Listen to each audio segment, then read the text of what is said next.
ఇప్పుడే country delight app ని download చేసుకోండి. Download the country delight app now. అభిమానానికి హద్దులు ఎల్లలు ఏమీ ఉండవు. మనం అభిమానించే వాళ్ళ కోసం ఎంత దూరమైనా ఎలాగైనా వెళ్ళే తీరుతాం. ఇక చిరంజీవి గారంటే అది ఇంకా కొంచెం ఎక్కువే ఉంటుంది. అందుకే ఒక మహిళ ఏకంగా కర్నూలు జిల్లా ఆదోని నుంచి సైకిల్ మీద చిరంజీవి గారిని కలవడానికి వచ్చి తన కోరిక నెరవేర్చుకొని పిల్లలతో పాటు ఆయన కలిసి అలాగే రాఖీ కూడా కట్టేసి ఆయనతో మాట్లాడి వెళ్ళారు. ఇప్పుడు ఆమె మనతో పాటు లైవ్ కాల్ అందుబాటులో ఉన్నారు. ఒక్కసారి మాట్లాడదాం మనం కూడా. అమ్మా నమస్తే. నమస్తే మేడం. రాజేశ్వరి గారు చెప్పండి మేడం. ఎలా ఉన్నారు? చాలా హ్యాపీగా ఉన్నా మేడం. అవునా? అసలు ఏంటి చిరంజీవి గారిని కలిశారు మీరు? లైఫ్లో అసలు ఎప్పుడన్నా అనుకున్నారా అలా కలుస్తానని, కలవాలి అని, కలవగలను అని? కలవాలని అంటే నాకు చిన్నప్పటి నుంచి కోరిక ఉంది మేడం. ఓకే. కానీ ఏదో ఒక విధంగా జస్ట్ అలా కలిసి అలా ఒక ఫోటో కూడా అవుతుందో కాదో జస్ట్ మొహం చూస్తే చాలు అనుకున్న పరిస్థితుల్లో ఉన్నా నేను. కానీ నేను ఊహించిన దానికన్నా భిన్నంగా అంటే ఎక్కువగానే నాకు వరం దొరికింది. అందుకు చాలా ఆనందంగా ఉంది మేడం. అసలు ఎన్ని రోజులు పట్టింది? సైకిల్ మీద అంత దూరం నుంచి ఎలా వచ్చారు ఆడవాళ్ళు? మగవాళ్ళు అయితే సరే సైకిల్ యాత్రలు చేస్తుంటారు, 100 కిలోమీటర్లు తిరుగుతుంటారు, అది వాళ్ళకి అలవాటు, వాళ్ళకి ఏం ప్రాబ్లం కూడా ఉండదు. బట్ మీరు అమ్మాయి కదా, లేడీ కదా, మీరు ఎట్లా వచ్చారు అసలు అంత దూరం?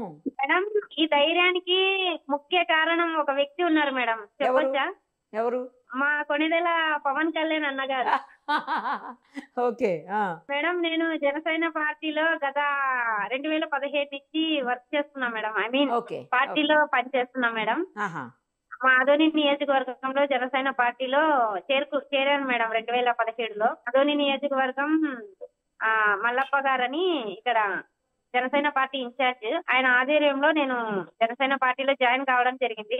ఇంకా అందుకని చెప్పేసి అక్కడి నుంచి బయలుదేరి వచ్చేసారు. అన్ని కిలోమీటర్లు ఎలా అసలు? మేడం గతంలో కూడా నేను ఆదోని నియోజకవర్గం నుంచి మంగళగిరి వరకు సైకిల్ యాత్ర చేశాను మేడం. 7 days పట్టింది. బాబోయ్, ఇప్పుడు ఎన్ని రోజులు పట్టింది? ఇక్కడ 4.5 రోజులు పట్టింది మేడం. అంటే ఇంకా మార్నింగ్ ఏ టైం నుంచి ఏ టైం వరకు సైకిల్ మీరు నడుపుకుంటా వచ్చారు? ఉదయం 6 గంటలకి స్టార్ట్ చేస్తాం మేడం. సాయంత్రం ఒక 7-7:30 లోపు, అంటే మనం అనుకున్న ప్లేస్ కి రీచ్ అయ్యేంత వరకు, అంటే 7 కావచ్చు, 7:30, 8 కూడా కావచ్చు. అలా జరిగింది మేడం. ఎక్కడెక్కడ ఆగారు మధ్య మధ్యలో? ఫస్ట్ ఆఫ్ ఆల్ ఆదోని నుంచి కర్నూలులో స్టాప్ అయిపోయినా మేడం. దాదాపు అది 97 కిలోమీటర్లు ఏమో ఒక రోజులోనే అది ఫుల్ చేసేస్తాం మేడం. ఎందుకంటే కర్నూలులో మాకు తెలిసిన వాళ్ళు ఉన్నారు కాబట్టి తెలిసిన వాళ్ళ దగ్గర కర్నూలులో ఒక రోజు ఉండిపోయినాను మేడం. తర్వాత అక్కడి నుంచి ఇది ఇంకొకటి అదేదో పోయే దారిలో ఒక ఆంజనేయుల స్వామి దేవాలయం వస్తుంది మేడం. అక్కడ గోదావరి నది ఉంది చూడు మేడం, అది ఏదో అంటారు. అక్కడికి ఒక రోజు అయింది మేడం. అక్కడి నుంచి జంచెర్లకు ఒక రోజు అయింది మేడం. అక్కడి నుంచి మన హైదరాబాద్ లోకి రీచ్ అయిపోయింది. 4 రోజులు 4 నైట్లు 4 ప్లేసుల్లో ఆగారా? Okay okay. మీరు ఒక్కళ్ళే వచ్చారా సైకిల్ మీద? పిల్లల్ని కూడా తెచ్చారా? లేదు మేడం, నేను ఒకటే వచ్చిన. మరి పిల్లలు ఎలా వచ్చారు తర్వాత? అంటే నేను ఇక్కడ ఆగస్టు 16కి బయలుదేరినా కదా మేడం. అన్నయ్య దగ్గర చేరుకునే లోపు 21 అయింది. ఆగస్టు 21 గురువారం రోజు బ్లడ్ బ్యాంక్ కి రీచ్ అయిపోయినా.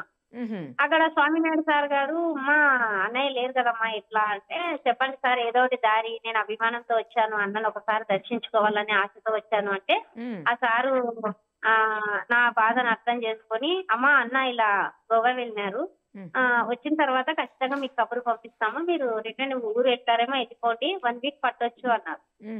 సరే అని నేను వచ్చేసిన, మా ఊరికి వెళ్ళి వచ్చేసిన మేడం. వచ్చిన తర్వాత మళ్ళీ ఒక 6 days 6 రోజుల తర్వాత నాకు ఫోన్ వచ్చింది.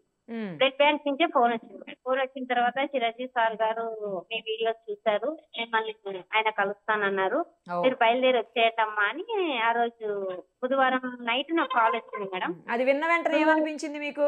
ఇంకా ఇల్లంతా గోలగోల మేడం, డాన్స్లు వేసుకుంటూ ఎగురుకుంటూ నా పిల్లలైతే అమ్మా అమ్మా ఆపమ్మా ఆపు అంటున్నారు. ఇంకా కాళ్ళు చేతులు ఆడలేదు మేడం. అక్కడి నుంచి కబురు అంటే మామూలు విషయం కాదు కదా. ఇంకా గురువారం తెల్లారితో 5 గంటలకి బయలుదేరినాను మేడం ఆదోని నుంచి పిల్లల్ని తీసుకొని. అప్పుడు నాకు ఫస్ట్ రోజు వచ్చినప్పుడు అన్న కలవలేని దానికి బాధ అయింది, ఎక్కడో కొంచెం బాధ అయింది. కానీ సెకండ్ సారి నాకు కాల్ వచ్చి నన్ను కలవాలన్నప్పుడు నాకు చాలా హ్యాపీగా ఫీల్ అయినా. ఎందుకంటే పిల్లల్ని పిలుచుకోపోయినాను కదా మేడం. పిల్లలు కూడా రేపు పొద్దున చూడాలంటే కూడా అది కుదరదు, అది సాధ్యంగా.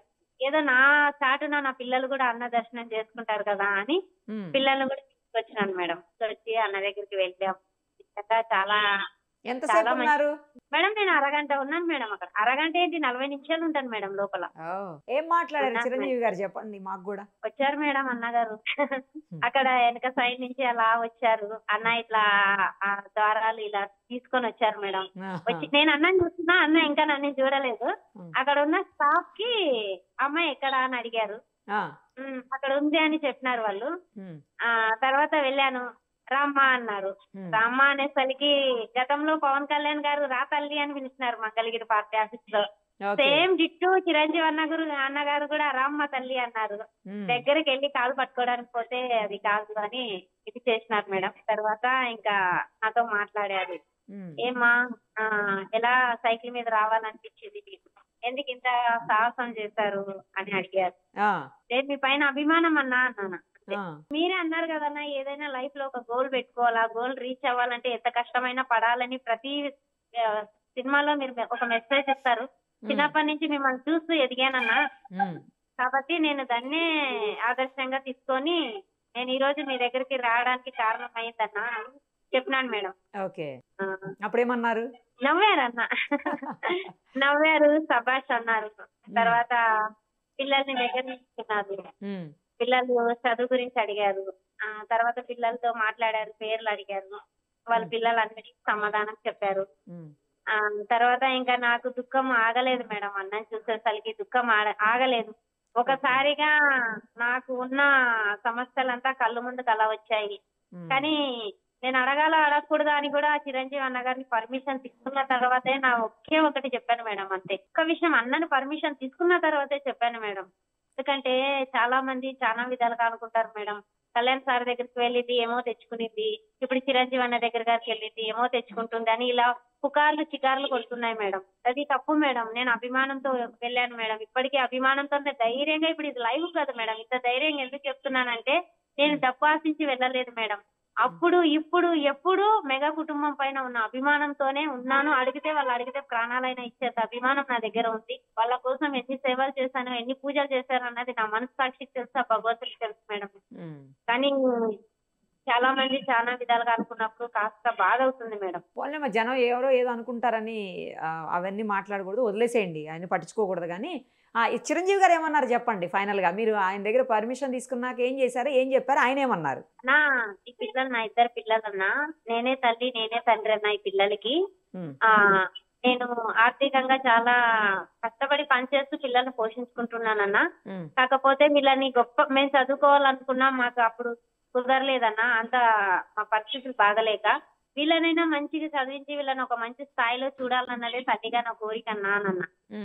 అప్పుడు వెంటనే అన్నగారు అన్నారు, మీరేమీ భయపడకండి, వాళ్ళ చదువు గురించి ఈ క్షణం నా బాధ్యత, మీరు టెన్షన్ పడొద్దండి. వాళ్ళ ఎంత చదువుకుంటారంటే అంత చదివించే బాధ్యత నాది. మీ ఊర్లోనైనా సరే లేదా హైదరాబాద్ పిలిపించి ఇక్కడే చదివిస్తానన్నా అన్నా కూడా సరే, మీది చాయిస్ అమ్మా.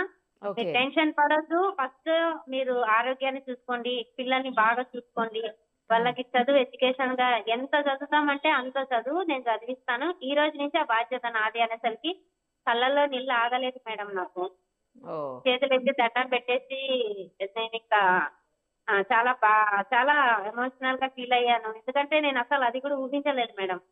అన్నతో ఇలా చెప్తాను, నేను మా పిల్లల ఎడ్యుకేషన్ గురించి కూడా చెప్తాను, అసలు ఏది ప్లానే లేదు మేడం.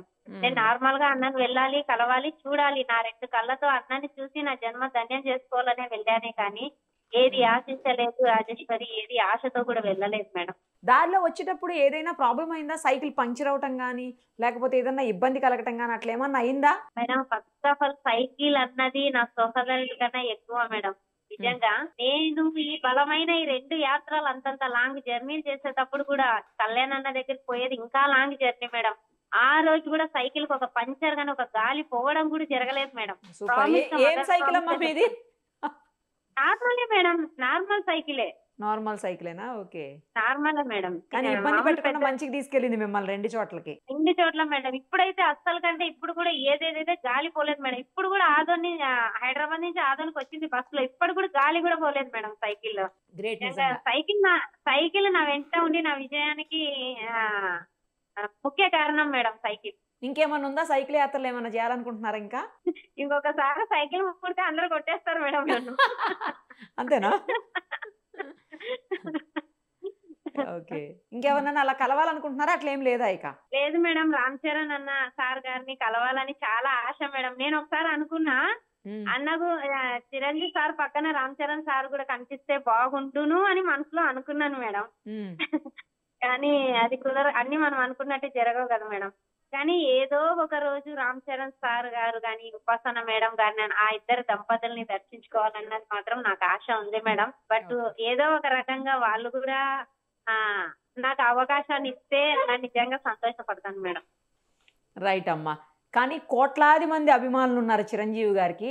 అయినప్పటికీ కూడా మిమ్మల్ని ఒక చిన్న అభిమానిగా అని అనుకోకుండా ఆయన గుర్తించి మీకోసం ఆయన వెయిట్ చేసి వచ్చి బయటికి మీతో మాట్లాడి టైం ఇచ్చి ఇదంతా చేయటం నిజంగా గ్రేటు. ఇంకొకటి ఏంటంటే ఆయన లేరని తెలిసిన తర్వాత మీరు వెళ్ళిపోయాక ఆయనకి ఇన్ఫామ్ చేసి ఉంటారు ఖచ్చితంగా బ్లడ్ బ్యాంక్ నుంచి. ఆ ఇన్ఫర్మేషన్ తీసుకున్న ఆయన మళ్ళీ మిమ్మల్ని పిలిపించమని చెబితేనే వాళ్ళు పిలిపించుంటారు.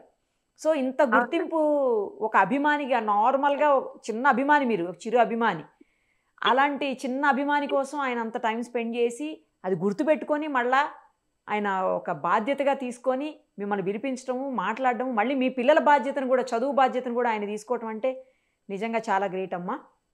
ఒక్కసారి మనం చిరంజీవి గారికి హ్యాట్స్ ఆఫ్ చెప్పాల్సిందే ఈ విషయంలో.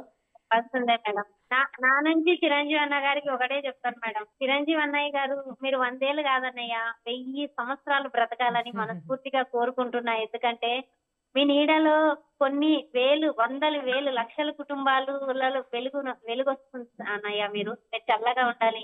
మీరు మీ కుటుంబ సభ్యులు ఎప్పుడు ఆయుర ఆరోగ్యాలతో, సుఖ సంతోషాలతో మా రణమండల ఆంజనేయుల సాక్షిగా, నా మనస్సాక్షిగా ఎప్పుడు మీకోసం సదా మీ అభిమానురాలిగా మీకోసం ప్రాణం ఇవ్వడానికి కూడా సిద్ధంగా ఉంటుంది ఈ జనసేన వీర మహిళ రాజేశ్వరి. మీ హస్బెండ్ గానీ మీ రిలేటివ్స్ గానీ ఎందుకు అంత సాహసం చేసినా వద్దని అనలేదా మేడం? ఇది వచ్చేసి ఇది హస్బెండ్ అన్న వాళ్ళు మధ్యన వచ్చారు మేడం. అభిమానం అన్నది నాకు ఊహ తెలిసినప్పటి నుంచి వచ్చింది మేడం. నా అభిమానానికి ఎవరు అడ్డొచ్చినా నేను అంతేలే, అభిమానం ముందు పుట్టింది, తర్వాతే మీ ఆయన వచ్చారంటావు. అవును మేడం, అది నిజమే.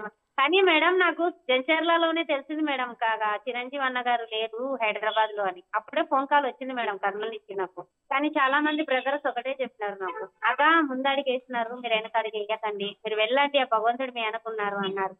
వాళ్ళు అన్నా నువ్వు వెళ్ళేదాన్నే అనుకున్నా వెళ్ళేదాన్నే మేడం. ఎందుకంటే నన్ను పంపించింది ఒక నా అభిమానమే కాదు మేడం, నేను ఎప్పుడు నిత్యంగా పూజించి, నా ఊహ తెలిసినప్పటి నుంచి పూజించే నా రణమండల ఆంజనేయుల స్వామినే నా వెంట ఉండి నన్ను పంపించాడన్న ఒక గట్టి సంకల్పంతో నేను వెళ్ళాను మేడం. ఈ 2 విజయాలకి వెనుక మేడం నాకు బలము, నా ధైర్యము, నా శక్తి వచ్చేసి మా ఆదోని రణమండల ఆంజనేయుల స్వామి madam.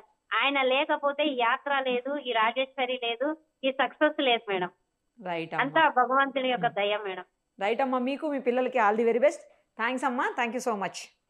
Thank you madam. Suman టీవీలో మీ పర్సనల్ అండ్ బిజినెస్ ప్రమోషన్స్ కోసం కింది నెంబర్కి కాంటాక్ట్ చేయండి.